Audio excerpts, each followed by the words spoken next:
imyaka 2 ishize intambara hagati ya Isiraheli na Hamas ibaye, aha niho urugendo rugeze. Wizera ko iyi ntambara izarangira Isiraheli ikabona amahoro, Palestina nacyo kikaba igihugu cyigenga? Kuri bamwe birashoboka, ariko ku bandi biracyari inzira igoye. Twishimira ko mudukurikira. Iyi ni The Zoom TV 24.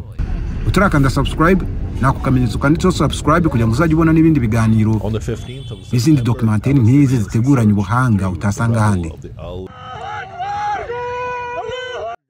Nyuma y'imyaka 2 Hamas iteye Isiraheli, ubu noneho umuryango w'abibumbye usaba Hamas kurekura ako kanya abashimuswe basigaye.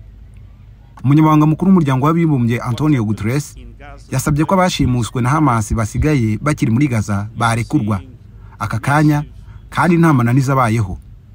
Abivuze nyuma y'imyaka 2 ishize uwo mutwe w'abanyapalestina ugabye ibitero mu majyepfo ya Isiraheli, ibitero byiciwemo abantu benshi. Mu itangazo ku rubuga nkoranyambaga rwa X, Antonio Guterres yavuze ko uburyo bwo guha icyubahiro abiciwe mu gitero cya Hamas cyo ku itariki ya 7 Ukwakira mu mwaka wa 2023 hari uguharanira ko habaho amahoro atabera kandi arambye. Guterres yongeyeho ko ayo mahoro yatuma abanya-Isiraheli, abanya-Palestina n'abandi bo mu karere k'iburasirazuba bwo hagati babana mu mutekano ndetse no mu cyubahiro no kubahana. Mu gukomoza kuri gahunda y'amahoro muri Gaza ya Perezida wa Leta Zunze Ubumwe za Amerika Donald Trump, Guterres avuga ko iyo gahunda ari nziza ndetse itanga umwanya wo kubyaza umusaruro mu kurangiza intambara yiciwemo abantu benshi. Guterres avuga ko agahenge gahoraho n'inzira yo kwizerwa ya politike ari ingenzi cyane mu gukumira irindi meneka ry'amaraso ndetse no guharura inzira iganisha ku mahoro. Ubu tuvugana hari bikorwa birimo kuba uyu munsi byo kuzirikana imyaka 2 ishize Hamas igabye igitero kuri Isiraheli cyiciwemo abantu hafi 200, naho abandi 251 barashimutwa. Kubabyibuka mu gusubiza kuri icyo gitero, igisirikare cya Isiraheli cyatangiye igikorwa cya gisirikare muri Gaza. Kugeza ubu Minisiteri y'Ubuzima ya Gaza igenzurwa n'umutwe wa Hamas ivuga ko kuva icyo gihe ibyo bikorwa bya gisirikare bimaze kwica abaturage bagera ku 67,160 muri Gaza. Hari abanenga Isiraheli kwitemerera ibitangazamakuru mpuzamahanga birimo na BBC kujya gutara amakuru muri Gaza mu buryo bwisanzuye ngo bamenye ibiri kujya mbere, uri kubikora n'ubyihisha inyuma. Hagati ariko Minisitiri w'Intebe w'Ubwongereza Keir Starmer yashishikarije abanyeshuri kutitabira imyigaragambyo yo gushyigikira abanyapalestina iteganyijwe kuba mu Bwongereza kuri iyi sabukuru y'imyaka 2 ishize Hamas igabye igitero kuri Isiraheli. Yavuze ko byaba binyuranyije n'indangagaciro z'Ubwongereza igihe iyo myigaragambyo iteganyijwe yabibaye. Yongeyeho ko iyo myigaragambyo yakoreshejwe na bamwe nk'urwitwazo ruteye isoni ndetse ruteye ishozi bwo gutera abongereza b'Abayahudi cyangwa se kubasagarira. Ubu tuvugana hari ibiganiro biziguye hagati ya Hamas na Isiraheli bigamije kugera ku masezerano yo kurangiza intambara, byitezwe ko biraza gukomeza kubera mu Misiri kuri uyu wa 2. Hagati aho intumwa z'impande zombi ziri mu mujyi wa Sham El Sheikh mu Misiri zirimo gusuzuma gahunda ya Trump y'amahoro, aho Hamas yemeye bimwe mu biyigize. Kuwa mbere Trump yabwiye abanyamakuru ati dufite amahirwe menshi cyane yo kugera ku masezerano kandi azaba ari amasezerano arambye. Buretse gato twavuze ko hashize imyaka 2 ingabo za Isiraheli zitangije ibitero simusiga mu ntara ya Gaza muri Palestine bigamije gusenya umutwe witwaje intwaro wa Hamas. Kugeza uyu munsi twabivuze ko hamaze gupfa abarenga 67,000, abarenga 1,900,000 barahunze. Ibi ni bya bitero byatangiye ku itariki ya 7 Ukwakira ubwo Hamas yagabaga igitero gikomeye mu majyepfo ya Isiraheli ikica abantu barenga 1,100 igafata bugwate abandi 250. Imibare y'umuryango w'abibumbye igaragaza ko ingabo za Isiraheli zimaze gusenya ibikorwa bigera ku 193 birimo amavuriro 213 n'amashuri 1029. Ubyumvise neza, ni ibikorwa bigera ku 193 birimo amavuriro 213 n'amashuri 1029. Ni byinshi ariko si byo gusa. Mu myaka 2 intambara yo muri Gaza imaze habaye byinshi ndetse ibikomeye muri ibyo nibyo tugiye kubasobanurira. Bahaye ikaze nanone. Nyuma y'iki gitero cya Hamas, Isiraheli yakubise agatoki kandi ndetse higira ko izaruhuka ari uko uyu mutwe witwaje intwaro uzaba wavuye muri Gaza burundu. Kugira ngo ibigereho yarashe ibikorwa remezo birimo amagorofa, ifunga n'inzira yatekerezaga ko abo barwanyi zose banyuramo. Gusa ingaruka iki cyemezo cya Israel cyagize nuko abaturage bo muri Gaza bagowe no kubona imfashanyo, kuko inzira nyinshi zinyuramo izo mfashanyo nazo zafunzwe, zaba izo ku butaka, izo mu mazi ndetse no mu kirere. Ibi byatumye muri Gaza hibasirwa n'inzara itarigeze ibaho. Ndetse nk'aho bidahagije, kugira ngo byumve neza, Minisiteri y'Ubuzima yo muri iyi ntara ikagaragaza ko nibura abantu 177 barimo abana 36 bamaze kwicwa n'inzara, kandi ngo hari na benshi bugarijwe n'ibibazo by'imirire mibi. Kwa 24 Ugushyingo 2024, Israel na Hamas byagiranye amasezerano y'agahenge ya mbere kugira ngo habeho igikorwa cyo guhererekanya imfungwa zirenga 300 z'abanyapalestina n'imbohe 81 z'abanya-Israel. Aya masezerano yari yagezweho bigizwemo uruhare na leta ya Katari na Misiri nk'abahuza.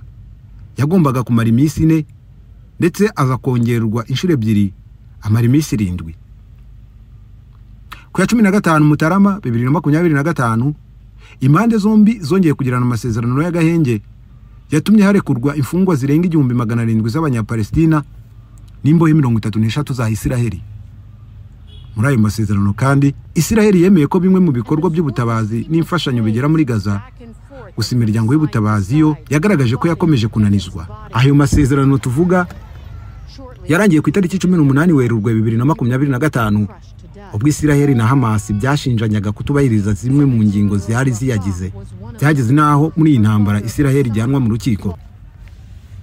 Kuba byibuka neza, leta ya Afurika y'Epfo yajyanye Israel mu rukiko rw'umuryango w'abibumbye yishinja gukorera abanyapalestina ibyaha bya jenoside, inasaba ko ibitero byayo byahagarara ako kanya.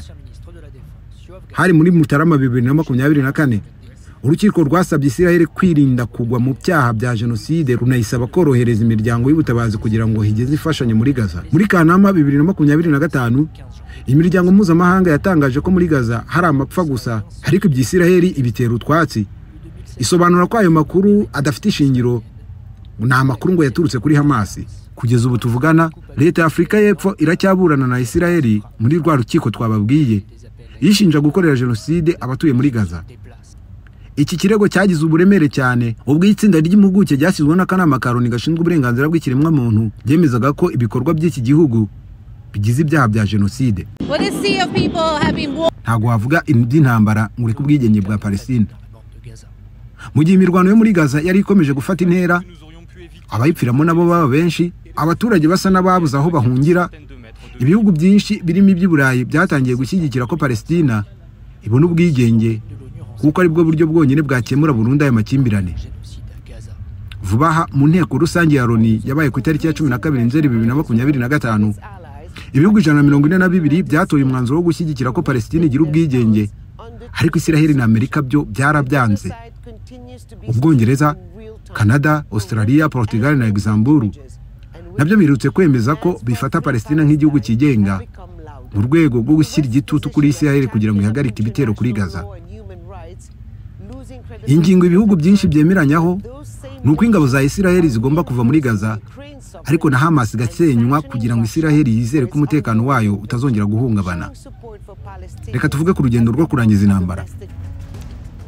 Ibihugu byinshi birimo Leta Zunze Ubumwe za Amerika, Katari, Misiri, Leta Zunze Ubumwe z'Abarabu byashyize imbaraga mu gushaka uburyo iyi ntambara yarangira.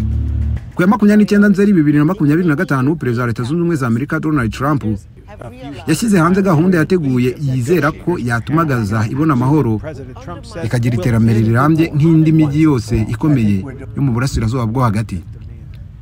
Ni gahunda igizwe n'ingingo 20 zirimo kugira Gaza intari ziri ibikorwa by'iterabwoba, kurekura imfungwa zose hagati y'ibihugu byombi, gukuraho ingabo za Israel no kurambika intwaro hasi kw'abarwanyi umutwe wa Hamas.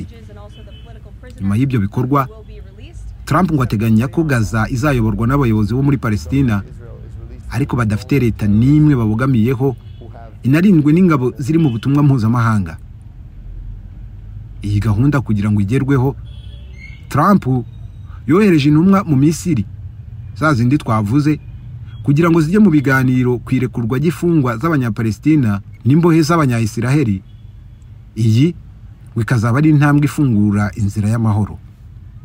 Imyaka 2 ishize intambara hagati ya Isiraheli na Hamas ibaye, aha niho urugendo rugeze. Wizera ko iyi ntambara izarangira Isiraheli ikabona amahoro, Palestina nacyo kikaba igihugu cyigenga? Kuri bamwe birashoboka, ariko ku bandi biracyari inzira igoye. Twishimira ko mudukurikira. Iyi ni The Zoom TV 24. Utarakanda subscribe nako kamenyetso kanditseho subscribe kugira ngo uzajye ubona n'ibindi biganiro n'izindi documentaire nk'izi ziteguranye ubuhanga utasanga ahandi.